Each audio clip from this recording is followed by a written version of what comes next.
Is a full-blown trade war between the U.S. and Canada inevitable? Since President Donald Trump's re-election in November 2024, tensions between the United States and Canada have been steadily rising, leading to one of the most intense trade disputes in modern history. The economic landscape between these two close allies has become increasingly volatile. With tariffs imposed, countermeasures threatened, and diplomatic relations strained to their limits.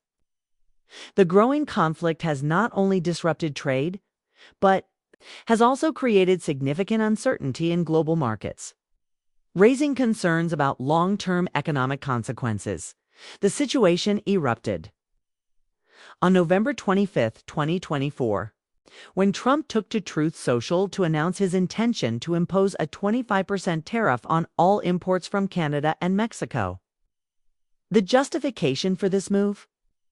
Trump accused both nations of failing to secure their borders with the United States, a claim that was met with immediate backlash. In the same post, he also declared a 10% tariff on Chinese imports, citing Beijing's alleged failure to curb the production of illicit fentanyl bound for the U.S. This announcement sent shockwaves through international trade circles and quickly drew condemnation from world leaders. Canadian Prime Minister Justin Trudeau was one of the first to respond, calling Trump's decision reckless and unwarranted. Trudeau warned that the tariffs would have dire economic consequences, not just for Canada, but for both economies. Despite Canada's attempts to de-escalate the situation, tensions only continued to rise. By January 20, 2025, Trump had doubled down on his position. He signed a memorandum directing his cabinet to assess the national emergency caused by what he referred to as unlawful migration and fentanyl flows from Canada, Mexico, and China. The memo encouraged officials to propose new trade and national security measures in response, an indication that the tariffs were not just a bluff, but an imminent reality. Then, on February 1, 2025, Trump followed through on his threats, signing an executive order that officially enforced the 25% tariffs on Canadian and Mexican imports, while simultaneously implementing the 10% tariff on Chinese goods. The White House confirmed that these measures would take effect on February 4, 2025. Trudeau wasted no time in responding. In a sharp rebuke, he vowed that Canada would retaliate with equivalent tariffs on American goods. Canada immediately announced tariffs targeting $30 billion CAD in U.S. exports, with plans to expand these countermeasures to a staggering $125 billion CAD over the coming weeks. As the economic impact loomed, businesses in both nations braced for the fallout. However, in a surprising move, Trump abruptly announced a one-month pause on the tariffs for Canada and Mexico on February 3, 2025. Citing progress in negotiations, Canada agreed to bolster border security and appoint a fentanyl czar, while Mexico pledged to deploy additional troops to its northern border to help curb illegal crossings.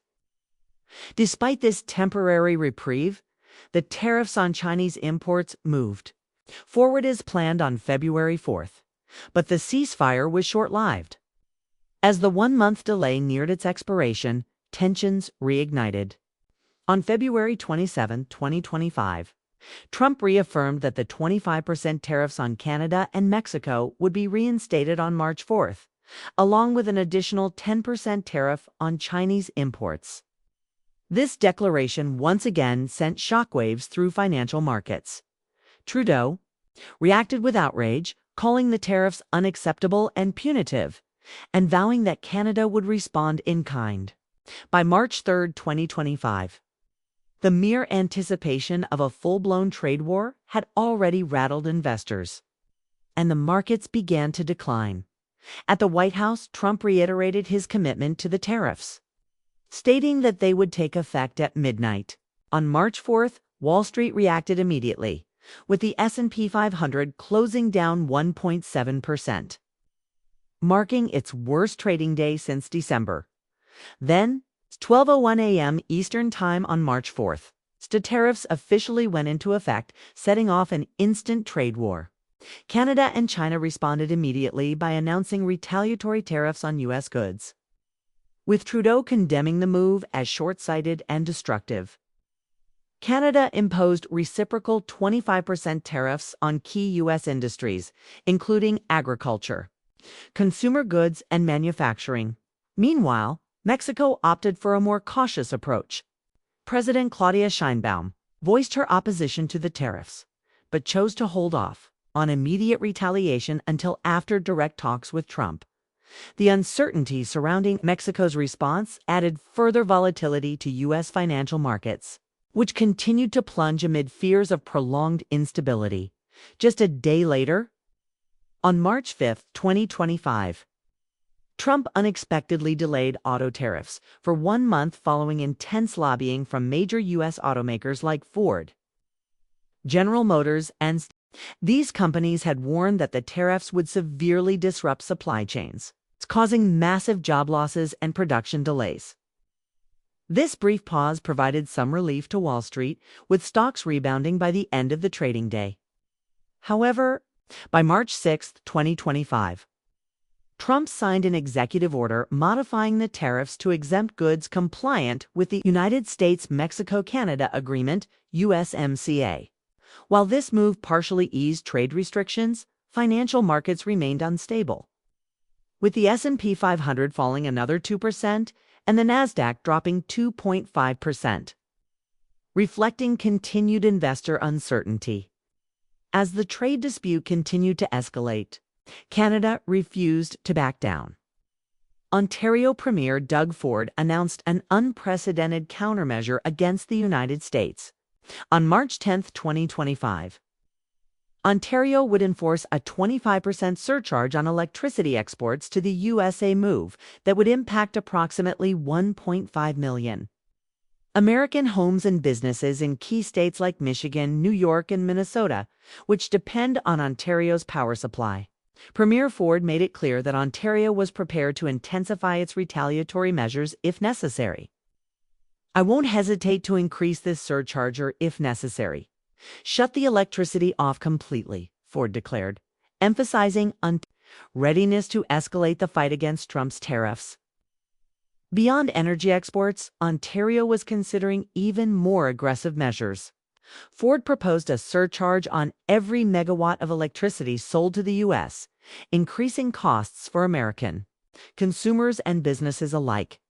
Additionally, he threatened to cancel a $100 million contract with Elon Musk's Starlink internet service, and even proposed removing all U.S. alcohol from Ontario's Liquor Control Board (LCBO) outlets if the tariffs remained in place. Economic impacts of these escalating tariffs were undeniable. Analysts warned that the policies could lead to job losses and higher costs for both Canadian and American businesses. Ontario, as Canada's industrial hub, was particularly vulnerable. The province had already set aside $40 billion CAD in potential economic relief, including $5 billion in direct aid, payroll subsidies, and tax deferrals to help businesses navigate the crisis. As tensions mounted, some Canadian politicians called for even stronger countermeasures. Member of Parliament Charlie Angus called for a boycott of U.S. products and urged Canadians to support local businesses instead. He also rejected Trump's past suggestions of annexing Canada as the 51st U.S. state, firmly asserting Canada's sovereignty. The question now is, how far will this trade war go? With neither side willing to back down, the standoff between Trump and Trudeau could reshape U.S.-Canada relations for years to come. Will diplomacy prevail, or is this just the beginning of an even bigger economic showdown? The world is watching.